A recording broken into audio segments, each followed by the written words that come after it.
Hello and welcome to Life in a Bubble with me, Oliver Dingley.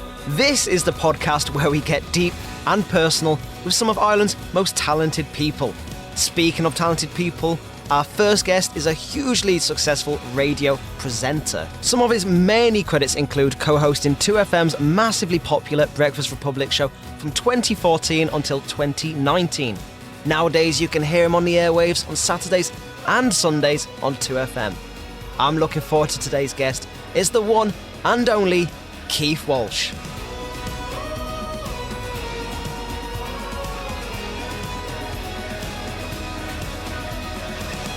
Hello everybody and welcome to our first ever episode of this brand new podcast. So the concept of this podcast will explore 6 photos from significant moments in our guests' lives.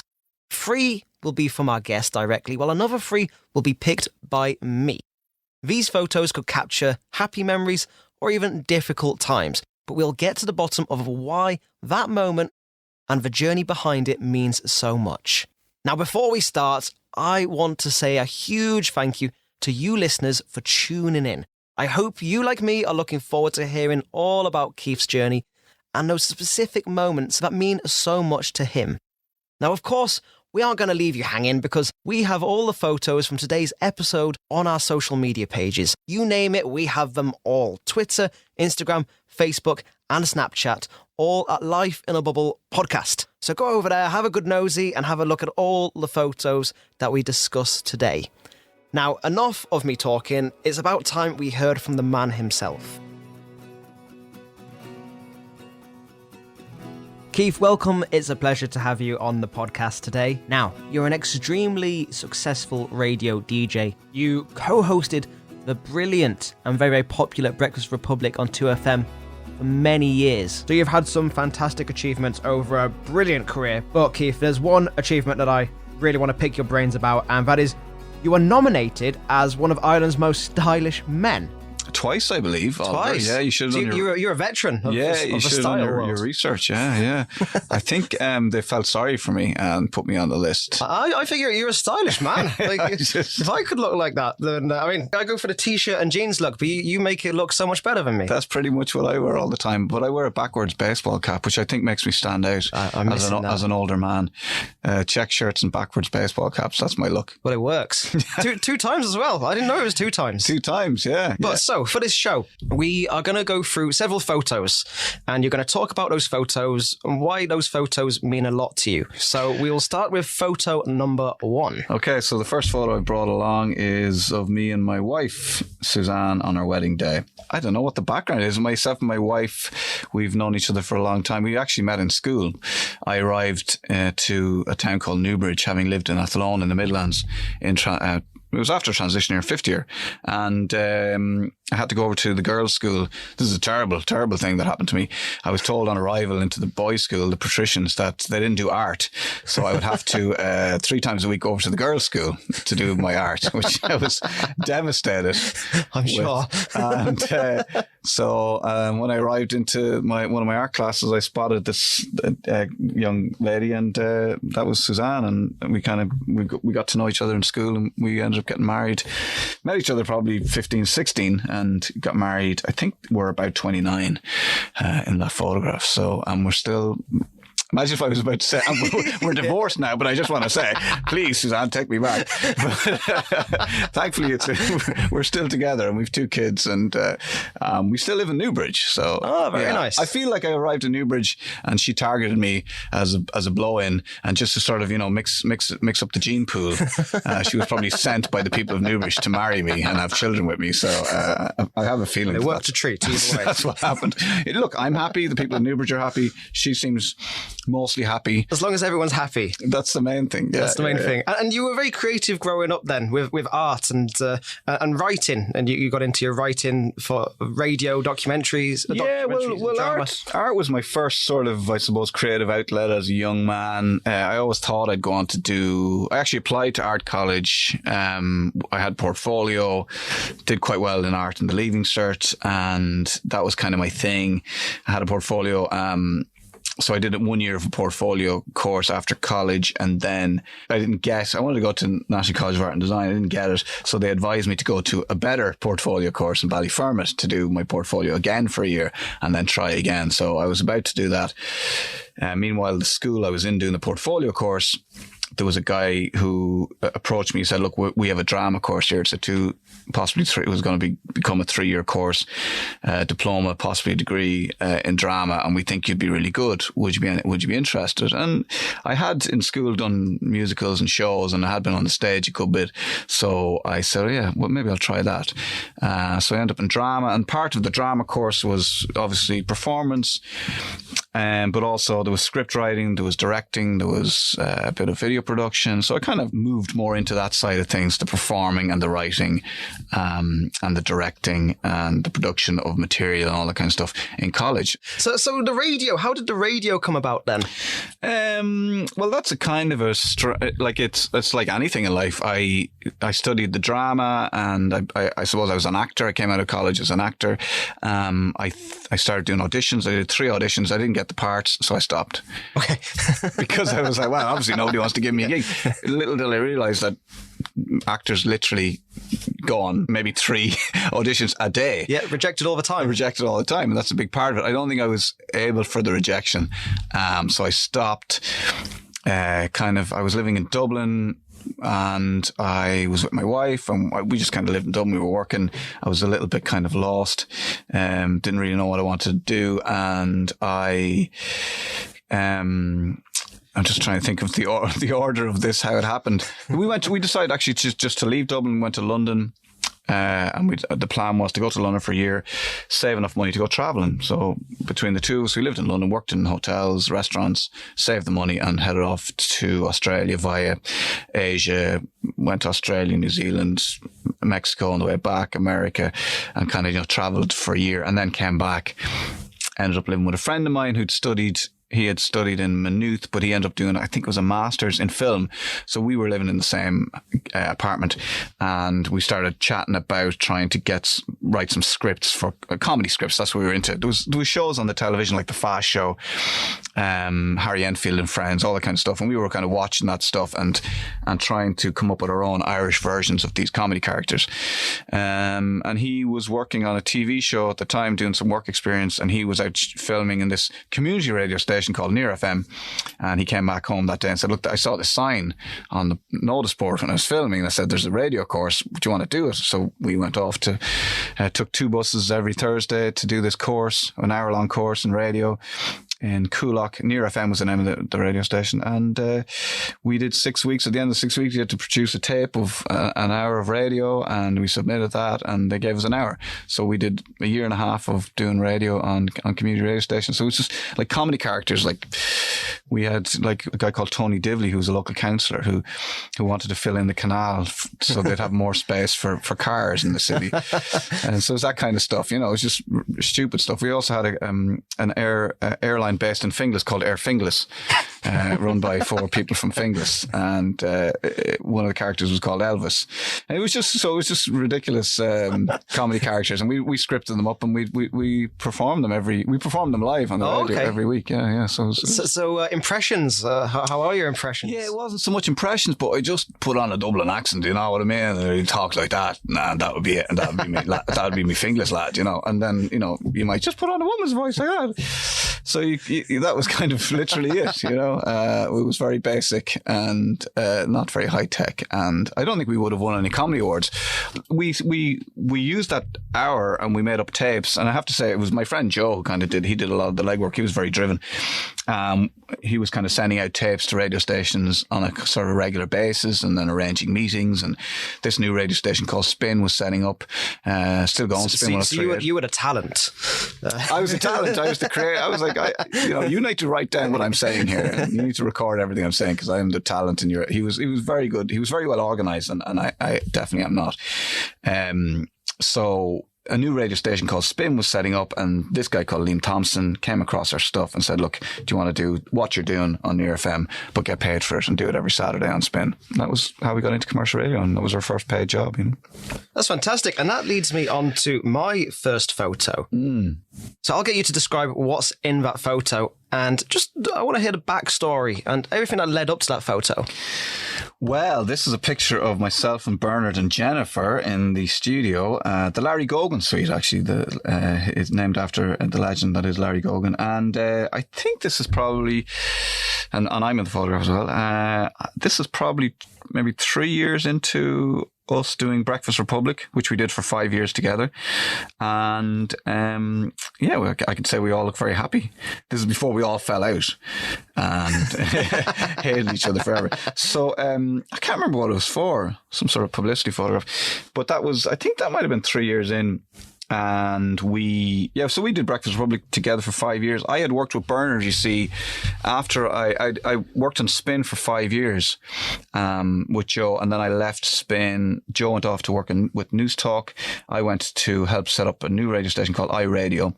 They have sort of one radio station which goes all the way from Galway over to the east to kind of Kildare, Meath.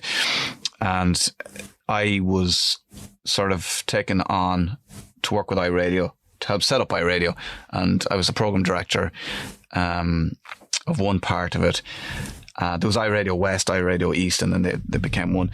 But at the time, I was working for iRadio in the East, and I did the breakfast show, the first breakfast show on iRadio in the East with Bernard O'Shea. So we worked together for nearly 3 years on iRadio.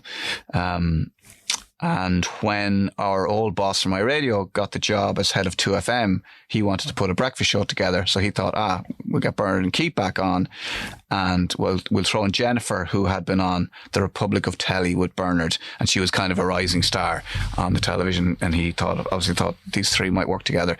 Bernard had worked with Jennifer. I'd worked with Bernard. I'd never worked with Jennifer, but the three of us, we came in and did a few demos. Dan was happy, and we got the gig. Yeah. So, I mean, for me, I never would have envisaged being the breakfast show presenter on the national radio station, because the 2FM gig is a very prized job and not many people get to do it. So it was a big privilege for me, and we had a great 5 years. I learned so much. We had such great laughs. I think it really struck a chord with a lot of people, I think people really enjoy it, and I still get, I suppose we've only finished a year, so people are still kind of like, oh, you should bring that back. That was great. People still miss it. What a show it was. It was the way you were together. You were on with us, weren't you? I was on a couple of times. Yeah. You pulled me out of obscurity of the sport of diving. Well, I don't know. I mean, I was very interested in the Olympians, our Irish Olympians that were heading off, and I thought we might make a nice feature to get as many of them in to talk to us on air just before they headed off, and you were one of them, and we were proud to have you on. You were a great guest, and thank you. But we bounced off each other well, and it was very kind of, there was no egos. Do you know what I mean? There was nobody, we kind of slag each other off. Like, the thing with us was we slagged other people off as well, but first and foremost, we took the mick out of ourselves and each other. And that was kind of the whole thing. And people liked listening in, because it was just, I don't like to use the word banter, but it was like three friends just almost like trying to trip each other up. It was like I went on air every day trying to do a show, and they tried to mess. And that was kind of the whole premise of it. It sounded very physical as well. I know you stood up there in the studio, and I don't know, just your body. I know on radio you can't see body language, but you can imagine what it's like as you three, just go on at each other. Really. Yeah, and it was like, there was physical, because sometimes I'd have to physically restrain Bernard and restrain myself from punching him, and Jennifer might be holding him back if he tries to punch me. But it was that kind of show where you kind of had 3 hours. We all kind of stood up, and we'd really just go at it for the 3 hours and try and sort of pull a show together out of a sort of almost a madness, And at 6 a.m. as well. Yeah, well, we actually, we started at 7 actually, and I used to do the hour before just to get warmed up. And the guys... Do you need that hour before to get warmed up? Well, Are you a morning person, or...? I just needed an hour on my own before they came in. Because once they came in, it was just like, bouncing off the walls. It would take its toll, because you're constantly thinking, you're trying to, you've stuff to do, you've scripts to read, you've songs to play, you've got the ads, you've got the news coming up, you've got all this stuff going on. And I had to do all of that stuff. You got the producer in your ear, and the two on the other side just did whatever they wanted, and they didn't have to worry about anything, They might read out the occasion script if they wanted, but they pretty much just came in and messed. So I had all the pressure, and you'd feel like you'd be absolutely wrecked coming out of it, I know Owen McDermott was in the paper recently saying that he feels like he's only been doing it for 6 months, and he feels like he's aged 10 years, and he reckons he's put on about 2 stone. It's a tough gig, but it was just an honor to do it and to be asked to do it, and you want to do it justice because of the people that have done it before and the young people listening that might want to do that show. And also, like, we didn't realize, but when the show finished up, like, you had people who were in first year and had listened to the show right through to their leaving cert and were heading off to college, or people that started college and listened to it right through college in their first year of work. And it was a big time in their life. It was a big chunk of their life. Or kids that started in primary school and they were in 6th class and we were finishing up, and they're like, this is all I did every day. This is like, you were in the car with me going to school, like, and people were genuinely devastated. It was like Take That breaking up. Well, yeah, I can imagine. Because you are a humble man, but I think that's one thing you should be very proud of, is the fact that you have been a part of these people's lives. I think so, and I tried to be proud of it. It's difficult at the time because you're focused on getting the show done. But I think looking back, yeah, I mean, we all 3 of us, I'd say, are proud of that, and we got a lot from it, and it's kind of like, what to do with it after the 5 years. That's the challenge,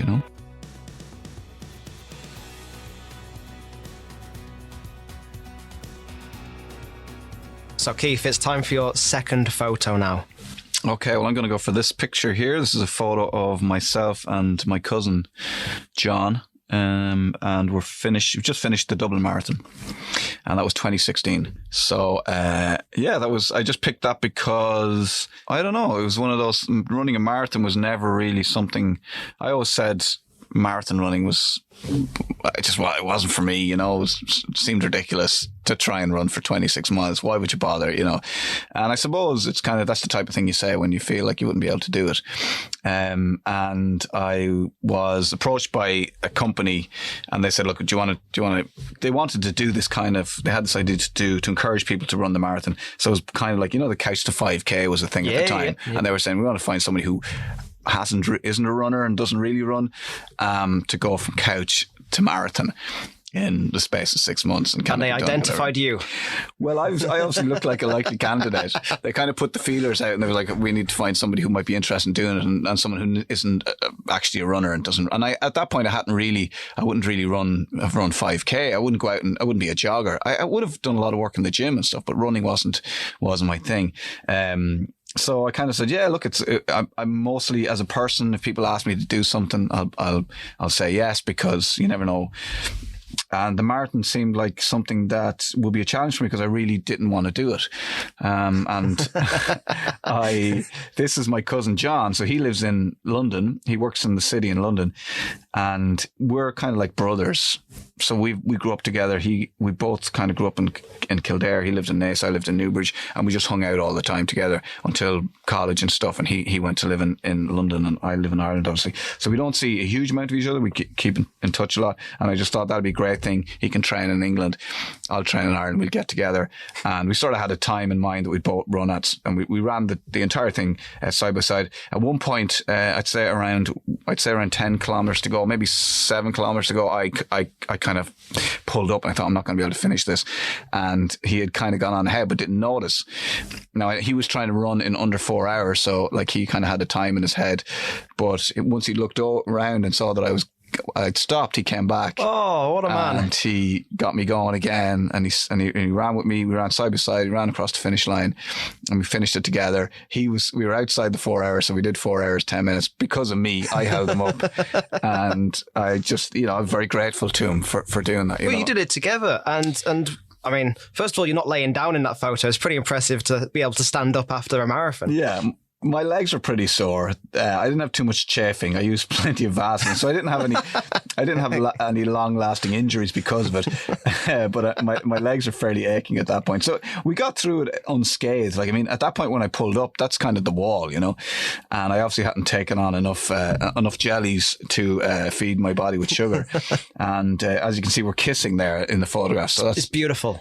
The emotion has overtaken us. It was good to see two grown men kissing. You see a lot of grown people kissing after a marathon. Yeah, I would have kissed anybody at that point. I probably kissed that ambulance behind me at some point. But I don't know, it was just a great experience, and it was great to share it with somebody like that. The other thing was, it was 2016, so it was the 100th anniversary of 1916, so we got a very special commemorative medal, of course, commemorating the Rising, which kind of meant a lot to us as well. And it was just it was a great day. It was great. It was a great photograph and great memory. So that's why I picked that photograph. And not only is a marathon a physical thing, but it's also a poignant moment for your own mental capacity and ability to push yourself and those boundaries. I did the Los Angeles Marathon the next year, and in the meantime, as I was training for the Los Angeles Marathon, I got an injury in my neck, which was like a little bulging disc in my neck, which was touching off my spinal cord, which was very painful, and I couldn't lie down, so it meant I was going for weeks undiagnosed. I was waiting to see a specialist, taking very strong painkillers, and not being able to lie down, so I couldn't sleep. I was trying to sleep sitting up. This is around the time, I was doing the breakfast show at the same time, so I was going into the breakfast show in pain, having not really slept, and I was supposed to be training for this marathon. I eventually got to see a specialist. He gave me some steroids, which seemed to patch up whatever the problem was, but I hadn't really done enough training at that point, and I was like a few weeks out from doing the Los Angeles Marathon, and I kind of thought, well, I've done a bit of training. I hadn't quite got up to the 20 miles, and I kind of felt like I still had the double marathon training in my legs, kind of. So I said, look, I'm going to go for it. I'll take it easy. If I have to, I'll do a mile on, mile off, and I'll just get through it. And I'd no time. I was just going to get to the start line. And I always make the point to people that the most difficult part of doing a marathon is just getting to the start line, because so many things happen along the way. You get so many injuries, you have so many reasons to not train, you have so many reasons, like, that it's the process of getting to the start line is the hardest thing. One day at a time. One day at a time. Yeah. And it's never over till it's over. So, even the fact that I got to the start line in Los Angeles, I managed to run it in 5 hours, which wasn't too bad considering. And I was just delighted to do it. And actually, in the end, I was happy that it was slow, because I got to take in Los Angeles. Beautiful sights. All the sights, Hollywood Hills, it's very leisurely. Sunset Boulevard, I was in a little bit of pain, but it was nice. And it was very emotional, So both the Dublin Marathon and the Los Angeles Marathon, coming across the finish line, I'm in floods of tears, and all the stuff you've been through, and just getting to the start line, getting through the race, you overcome by emotion, and you just feel it's one of those few times where you're allowed to just feel proud of yourself, and because marathon running, and I'm sure that what you do as well with the diving, if you don't do it, no one else is going to do it. So you have to do it yourself. So you're allowed, when you do well, to actually feel proud of yourself, And I know you probably have trainers involved, but with the marathon, it's literally you getting up on a Sunday morning and doing the hard miles. And I said to anybody, first of all, doing a marathon, getting to the start line, you've already won. And when you're finished, that's the one time in your life you can just be proud of yourself. That's a lot of time in your own headspace. Yeah. Which I find personally quite hard, having too much time with just my own voice talking. Yeah, but you sort out a lot of stuff as well. You kind of get through. You can, the first kind of few kilometers, if you're out running, can be tough, and all you notice is how sore your legs feel, or how stiff you feel. And once you get into it, the next few kilometers, you start just getting into your stride, and then you start thinking, and then you actually start. There's many times I went on a run feeling in one frame of mind, and coming back having sorted out whatever the problem was and feeling a lot better about it, So it's running is very zen, I would say so. I actually spoke to someone recently, and they said they'd never regret a single training session of running. It's the one thing where you can just mull over and just sort out your problems, identify things, and also just get healthy at the same time. Yeah, and it can be difficult to leave the house. I'd say so. Or going to the gym, it can be difficult to arrive at the gym, but you never leave feeling anything than elated and great, Well, you're obviously a very healthy man, and I actually read recently in the newspaper, I think it was in the Mirror, it said Keith Walsh gone from dad bod to ripped god. Ripped god, wow. Ripped god. Yeah. That was another thing, like it was another TV show where someone targeted me as Mr. Couch to six pack, and I literally had a dad bod, and a bit of a. I was that age where I was kind of, it was going to become. I'm going to have to decide whether to wear my belt over my belly button or under my belly. And they said, "How would you feel about joining a gym and seeing if you get a six pack in the space of 6 months?" And yeah, I did pretty well. I'm not sure I had a six pack, but I learned a lot about the gym and nutrition and how to get into shape. And I was very glad of it because I definitely was becoming very comfortable in my own skin and belly, and it put me on a different path. So, well, you're a very driven man. And it's time for me to get my second photo of you. Okay. And this is a time of your life which I personally was very inspired by when I saw this.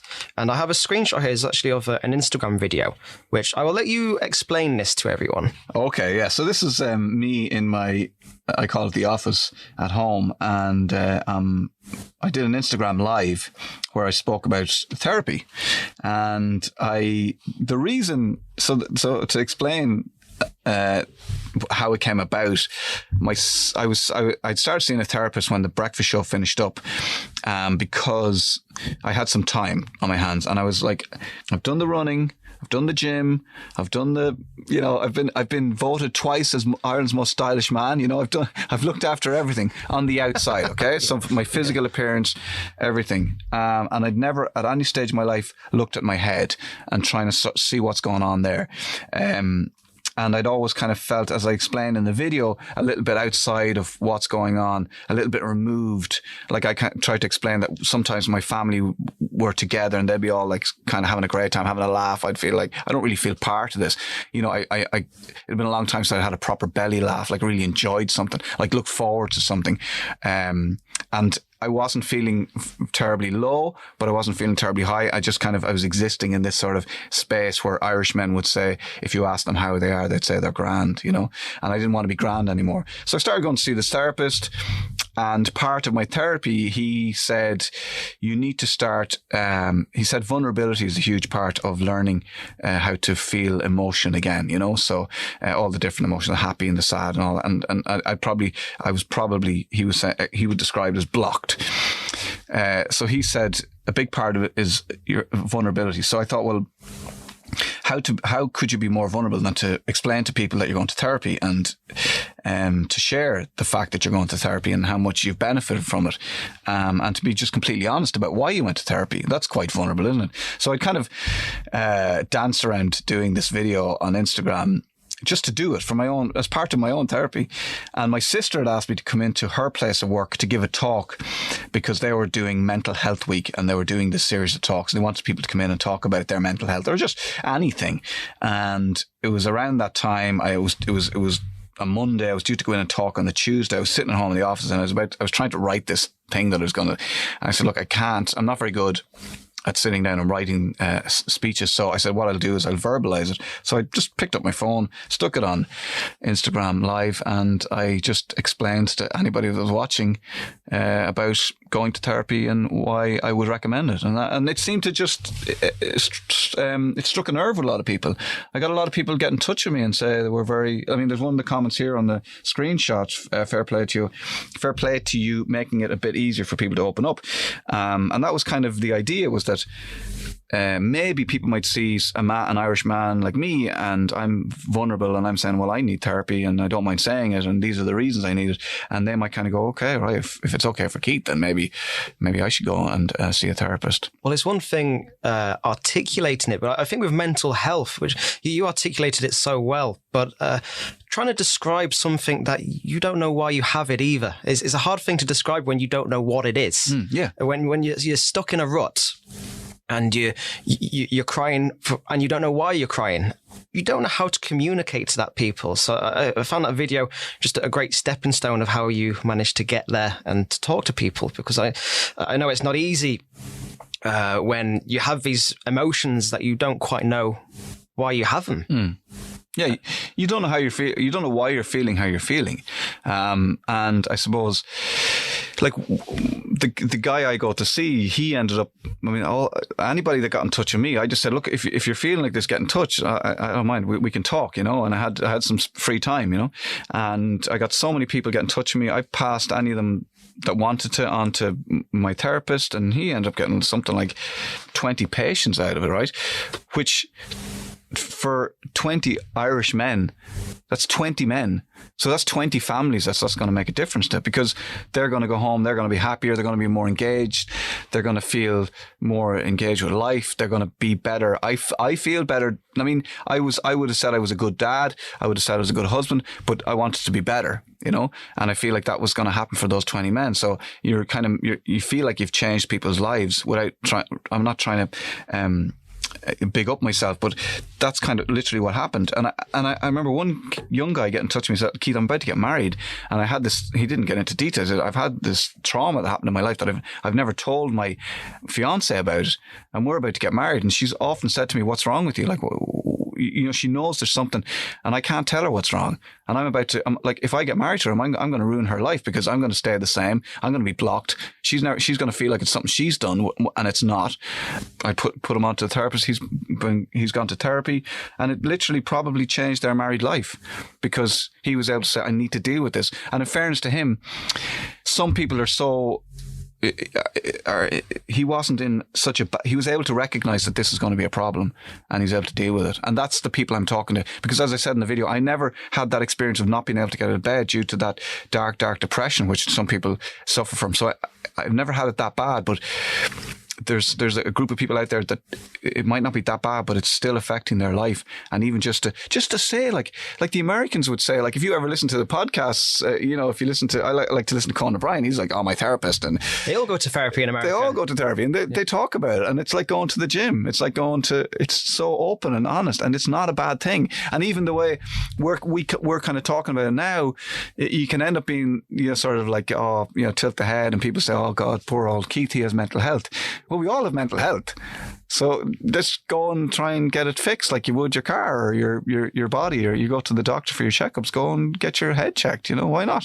It's good. It's a good thing, you know. Definitely. And I think men in particular, middle-aged men, find it very, very hard to talk. Yeah, and I got a lot of wives and girlfriends got in touch with me as well, saying, look, what you described is my husband, my boyfriend. What can I do? And I said, look, show them the video and see how they react to it, and say, look, I feel like Keith is talking about what I feel you're going through.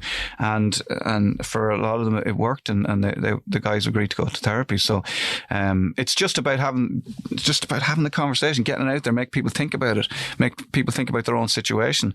And I think that when young men go to college, you're in school, you're in college, you get a job, you hopefully get married. If you're lucky, you have children. Then you can get to an age where the children are a little bit older. Mine are 17, 11, and you kind of look back and you reflect. And that's, like, people would call it midlife crisis. It's midlife reflection. And you go, hang on a second, where am I at? What am I doing? What have I done with my life? And that's where the old traumas can rear their heads. But it's also a time where you've got that space to go, right, I'm going to fix this. And it's a stigma that shouldn't be a stigma. No. At all. No, it shouldn't. It shouldn't. There's no reason why anybody should feel bad about going to see a therapist. And the great thing about the guy I go to see is people saying, like, I can't make that appointment. I said, look, email him. He'll send you back an email. Tell him how you're feeling by email. He's very good on Skype as well. You know, so there's other ways. Don't feel like you have to. And I followed up with some YouTube videos of me going to see Luke and just showing the inside of his room and what would happen, and asked him questions like, are you going to try and make me cry when I come in here? All these questions that people might have, or misconceptions.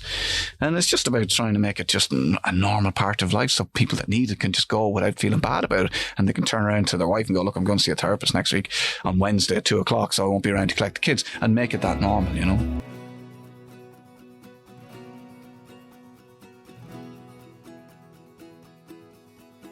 Keith, it is time for your third photo now. Yeah. which I'm looking forward to seeing. Well, I've picked this one. It's a picture of me and my family when we took part in Ireland's Fittest Family Celebrity Edition. Which, celebrity using the loosest term of the word. You were twice nominated for Ireland's Most Fashionable Man. I think that's what got me on Celebrity Fittest Family. And it's me, my brother-in-law Brian, and then it's my 2 kids and my wife and the brilliant Davy Fitz, Wexford hurling manager and all-round legend.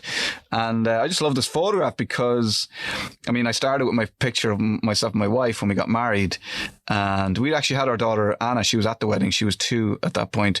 But it's just great to see. I'm just very proud of my daughter, who's 17 now, my son, who's 11, like my wife, and the fact that we took part in something like this. It was great to be asked. It was great to be able to say yes. I know my wife was very nervous about doing it, and she really, if honest, if she could have gotten out of it, she would have gotten out of it. So I was very proud that she went through with it, and it showed great sort of fitness levels, but great determination as well.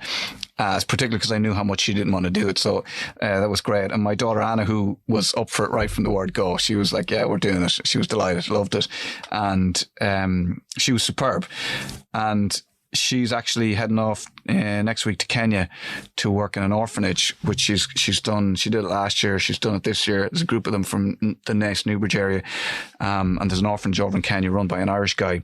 And they raise the money and they go over and stay for 2 weeks and work in the orphanage, do a bit of painting, do a bit of tidying up, hang out it's an orphanage for girls who've basically either lost their parents or been kicked out of home or trying to get away from arranged marriages. And they take them into the orphanage and they go to school and all that kind of stuff, and they feed them, clothe them.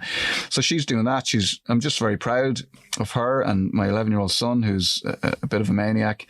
He's a scooter rider, so he does tricks on scooters, backflips and the like. He's a bit mad. He's currently looking for sponsorship. That's kind of where his head is at. And for an 11-year-old, it's quite interesting to have an 11-year-old talk about like trying to get sponsorship for something.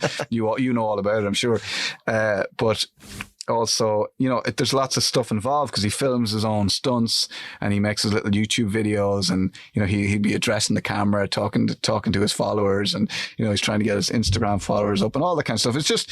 It's just interesting to see where from the wedding photograph to now, and I think that represents kind of the end of a certain part of the journey, and it's just nice to look at, and it's a great photograph, and we all look well because we all worked very hard to get into shape for Fittest Family, so we're all looking. It's a peak Walsh family right there. So that's it. That's the picture. I don't know what else to say about it. It's just me, and I'm a proud dad. So it's a lovely photo. And when you speak about your mental health, how were your family with your mental health? I'm sure everyone needs their support structures, and no more so than having family members around. Yeah, look, my family, we're very open as a family, and we talk about things a lot. I suppose my whole thing was being the dad of the family that, ever since Anna was young, my whole thing was everything's going to be fine. You feel like you have to be the rock of sense. You have to be telling everybody that, because I work in quite a precarious industry. So I've worked in many different radio stations, and you're kind of always looking for the next gig. So it can be quite a nervous life for, say, if your wife, if she's kind of, if she's worried about finances, she's worried about where you need to get a job to pay the mortgage, all that kind of stuff. So you have to be the guy who is saying everything's going to be all right all the time. So I suppose when the breakfast show finished up and I got an opportunity to go, look, I need to, right now, I'm going to say, look, I don't feel like everything's going to be, I feel like everything's not fine. And I've managed to carry everything up until now and keep everything under wraps. And now I'm just going to go and get looked after. And they're very supportive. And as a family, we're very open and we talk about it. I would encourage my kids to talk to us about anything. I don't care what it is. We're not judgmental, and we try not to be a judgmental family. The thing about it is as well with mental health and with going to see a therapist, it's great to be able to talk to your family, but sometimes you might need to go to a therapist to talk about your family.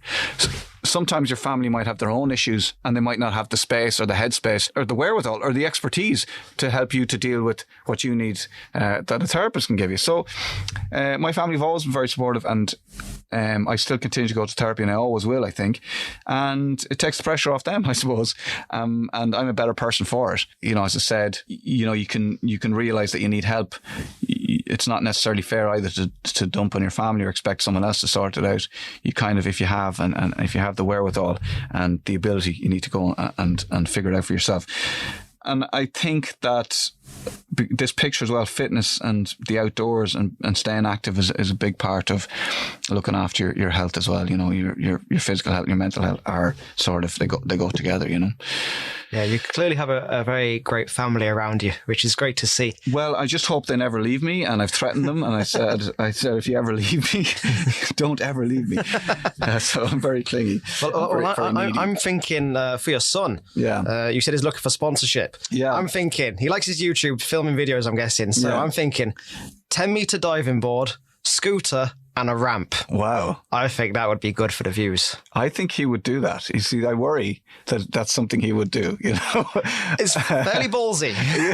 Well, he's fairly ballsy. I mean, he drops in off some fairly big ramps for an 11-year-old, and as I said, he can backflip on a concrete ramp, which is exceptional. I think at one point he was the youngest kid in Ireland to be able to do that, and he comes home and he tells me every now and then, "Dad, I learned this new trick. I'm the youngest kid in the British Isles in the UK that can do this trick." So he's quite driven. We need to get him down to that diving pool then. Well, it was one thing, because when I was talking to you before, I trained to do a 10-meter dive, backwards 10-meter dive, and that's why I was interested in your progress at the Olympics. But I did a thing with Red Bull, and he came down. My family came down because they were filming it, and they did a bit. And Finn was quite good off. I mean, he went in off the 5-meter board. He wanted to go in off the 10-meter board, but they wouldn't let him. But he's that kind of kid. He would.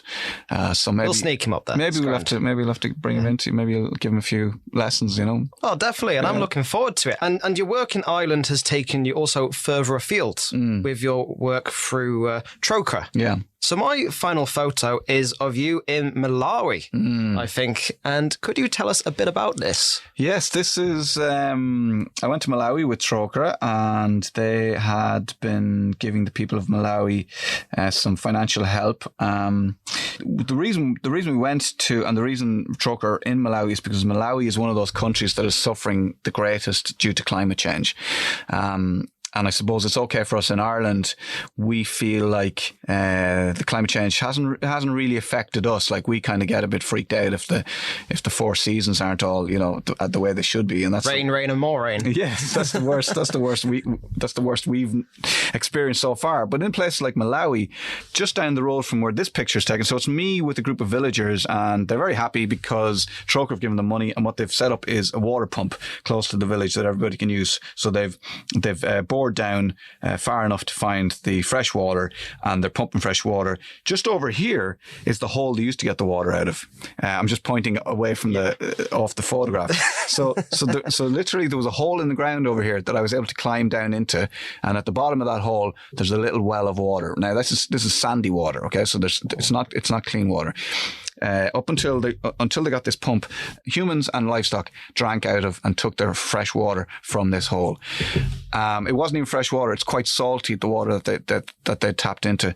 So this literally changed their life, because apart from this hole, if they were to go to get water somewhere else, you could be talking walking a day and a half. And obviously the half day back is you're carrying a full thing of water on your head. And it's generally the women's job to do that. The men like to sit at home and talk about how long it's taken the women to get back, because they can imagine. because they want their dinner. And that's the way the society is set up over there, which it's a patriarchy. You know, the men are in charge and they sit around smoking cigarettes and maybe drink a beer, and the women do all the work. Because of climate change, the country is literally experiencing, it's getting more rain and flooding, but you can have flooding and drought at the same time, because you can't drink that water, and your hole that you got the water from is covered over in dirty flood water. So it's weird to think that they can have the biggest rains ever and flooding, and they have no clean water. When the flooding subsides, the women then are the ones that have to go and get the water. they're having to go further and further and venture further and go to places that they're not used to going to get the water, and terrible things are happening to them. Like one of the side effects of climate change in countries like Malawi is violence towards women. They get home, and if they're late with the water, they're being physically attacked by their own husbands. And it's a strange thing to say, but climate change is affecting the women in these countries more than anybody else, and physical violence. And it's like, for me to try and put it into those terms for people in Ireland to understand why they need our help, I think that is something that would hit home. Yeah. When you think that a woman who has children and a home and is trying to do the best for her family is suffering physical violence because of climate change, because we want to burn up fossil fuels. It puts a bit of perspective into it. It puts a bit of perspective into it. So Trócaire, I travelled with Trócaire to Palestine before, and when the breakfast show finished up, I said, look, I've got a bit of free time. I'd love to do something if you've got coming up. So we went out to Malawi, and it was great. It was a great experience. Just up the other side of the photograph, there was we were driving down the country near this village, and it's just village after village after village, and the roads are just mud. You're bumping all over the place. Next thing, I looked at this house, and there was a boat outside. We were in the middle of the desert. I was going, what the hell is that boat doing there? How did that end? I was thinking maybe the flood water, when it was flooded, it just got washed. And there used to be a lake there. These guys used to be fishermen, but because of climate change, the lake at some points completely dries up, and there's no fish, and they've no livelihood. And they used to sell some of the fish, they used to eat some of the fish, and that was a livelihood. Now there's no lake. So it's crazy what's going on. But in fairness, Trócaire are doing a lot of work, and they're helping as many villagers as they can. And it was great to get out there and to meet the people. And they were very, very gracious and very happy. And, as you can expect, they sang for us and they made us feel very welcome. So it was a real eye opener. But I love the fact that when I got the job on Breakfast Republic, I said, this is going to offer me opportunities, and I'm going to use those opportunities, and I want to travel to places like Malawi, and I want to experience things, and I want to bring news home and tell people what's going on, and just to use if you have an opportunity, use it as much as you can to try and help other people. I'm heading out there's a group called Sight Savers, and I'm heading out to Africa with them. They are the people that help young kids and adults who have problems with their eyes. I don't know if you've seen the ads where the eyelashes grow inwards and basically scrape their eyeballs till they go blind. It's a very simple medical procedure they can do, and they'll literally go out there, set up camp, and they'll do thousands of kids and adults every day. And it's cheap enough what they can do. And so I'm going out with them next month, actually, to help them with their work and also bring back the news. And it's good because we want to encourage people to give the money and to show people this is where the money's going. That's vital work. Yeah, I think so. Well, look, it's a selfish side to it because I'm very interested in cultures and tribes and other countries and how they go about their business. And the thing about people in Malawi is they're the busiest people you'll ever meet. Like, these people are up at the crack of dawn and they're walking 10 miles to get to where they need to go to do what they need to do. Like, you will not, like, it's just, as soon as you get up in the morning, the whole country is on the move. Like, there's nobody in Malawi looking for a handout. Like, these people aren't looking for free lunch. Like, Trócaire aren't rocking up there with just handing out, bags of food. They will if they have to, if it's in dire straits. But mostly what they want is just a bit of help so they can get on with their lives. They won't anybody to give them money or give them food. They just want a bit of help. And Trócaire helping them to learn how to grow different crops so they can diversify. So they're not just reliant on maize, and because if the maize fails, then they've nothing else. So it's all this stuff that's going on.